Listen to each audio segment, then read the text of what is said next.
What's good, Raider Nation? It's your boy G underscore Money Raiders, aka Galen, coming to you with another edition of my take.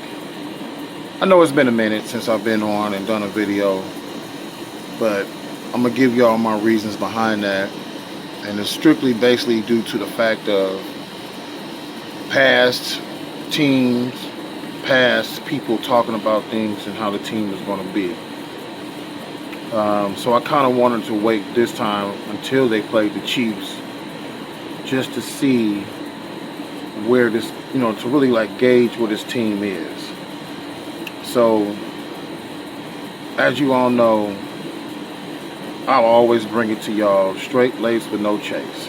When the Raiders do good, they do good, and when they do bad, they do bad. I just give it to you from my perspective. That's why it's called my take. So today, we know we won 40-32, and it's great for as you know, the team in a whole and the team itself. That goes down from coaching to players and everything of that nature, that the team actually won today, and not only won, but they beat the Chiefs in Kansas City. And as Raider fans, we all know, back in the days when the Raiders used to play the Chiefs, it used to be great games, and the Raiders used to kind of like always win in Kansas City. So it was good to finally see the team come together and actually get a win today in Kansas City and break that streak, against the Chiefs. Because in the end, we always bit ourselves in the behind, and we always found the way to lose the game some way, somehow. No matter how the way it went about, no matter how the way it turned out. And it's either going to be some type of turnover or some type of way that the team finds a way to end up losing the game. But not this week.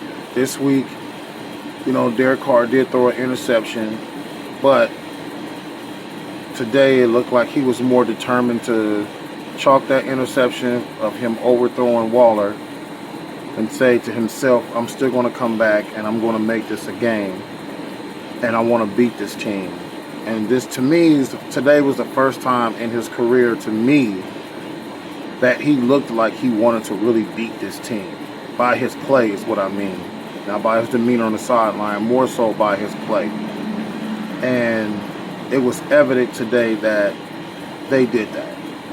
And so kudos to this team, kudos to this coaching staff for turning it around, because I know in the beginning, the first half, it looked like it was going to be a Kansas City rout. By the way the Chiefs went, we scored first, got the 3 points, and we got stalled. But for some strange reason today, when they got the 3 points, I wasn't bothered by the 3 points on this one.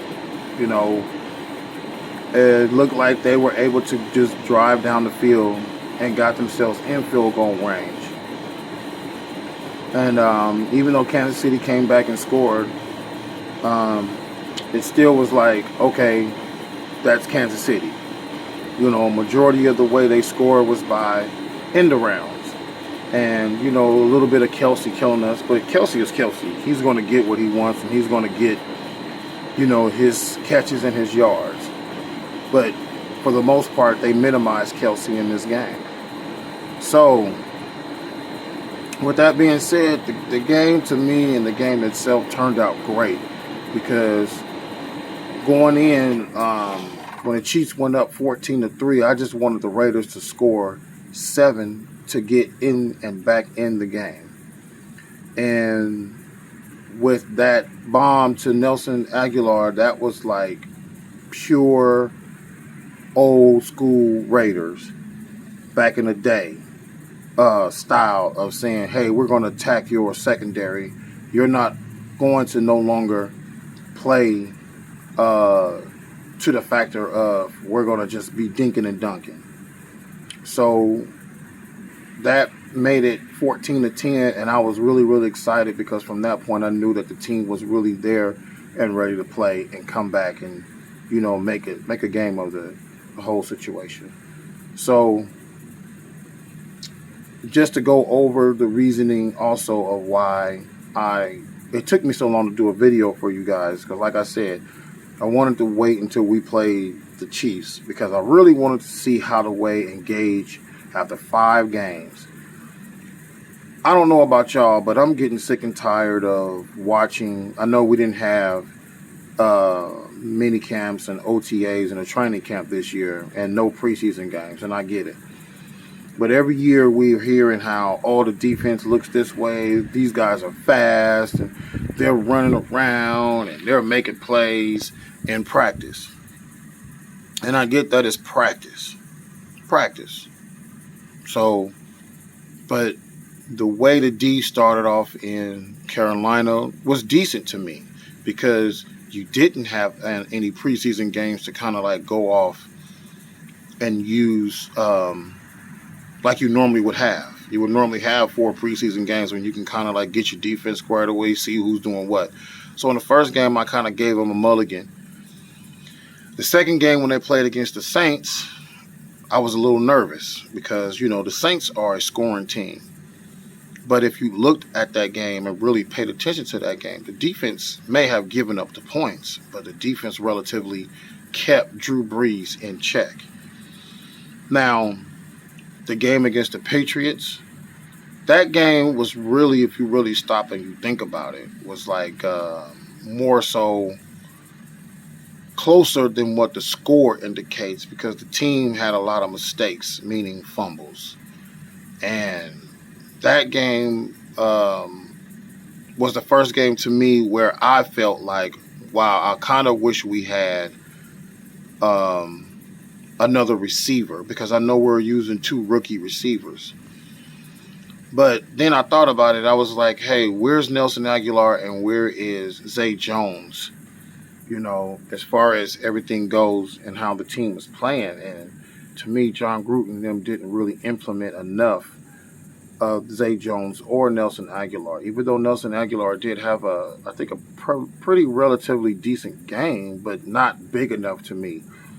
And Nelson Aguilar, to me, has shown to, you know, kind of stepped in since Tyrell Williams has gotten injured with the rotator cuff injury. And so in that game, to me, Tyrell would have been a big factor, but you and I both know, we all know that he's gone. So I kind of like looked at that Patriots game as it was winnable, but we're not a team that's good enough to not shoot ourselves in the foot and make up for that mistakes. And that's why I felt like in this Kansas City game, we made the mistakes, but we didn't shoot ourselves in the foot. So we got the one turnover that Derek Carr threw on the interception, but yet in the end, we ended up holding off like we were supposed to and win the game. And not only beat them, but we beat Kansas City fair and square to me, because the defense showed up big time in that game. So, but like I said, the Patriots game, the defense kind of got rattled. And I understand we didn't have Kwiatkowski, and, you know, we were playing people out of positions. But Morrow came in and did a decent job, but not great enough. I understand everybody is on Corey Littleton, but to me, you can't really get on him like that because he's still, to me, learning. And his interviews, if you really listen to his interviews, it should have been a telltale to us that, you know, he's still learning the play calling and the play, what's going on, because he said that he's relying on Nick to cover for him in certain situations. So when Nick was out with his pec injury, that should have been a telltale to us to know that, okay, our linebackers, you know, I've seen a story about, you know, the